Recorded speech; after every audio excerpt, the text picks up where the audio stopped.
অথচ দিচ্ছ শর্ত। নাইস। দেখুন, এই শর্তেই কিন্তু আমি আপনাকে বিয়েটা করব।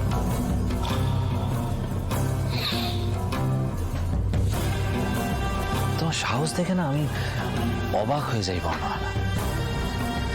তুমি তুমি কেসটা হারলে, কিন্তু আমার অনেক লস করিয়ে দিয়ে হারলে। এই কেসটা জেতার জন্য আমি এত উকিলের লাইন লাগিয়ে দিলাম, এতগুলো টাকা আমার খরচা হয়ে গেল। তোমারও হলো, তুমি টাকা লোন করলে, কেসটা হেরে গেলে পথের ভিখারি হয়ে গেলে। তাও তোমার জেদ কমল না।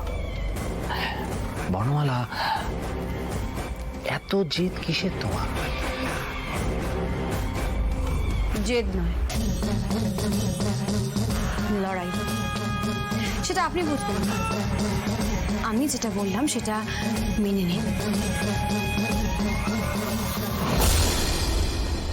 কেসে হারার পর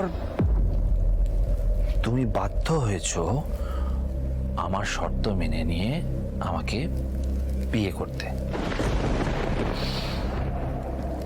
কিন্তু এই মুহূর্তে দাঁড়িয়ে উল্টে আমাকে শর্ত দেওয়ার মতো জায়গায় তুমি কি আছো বর্ণমালা?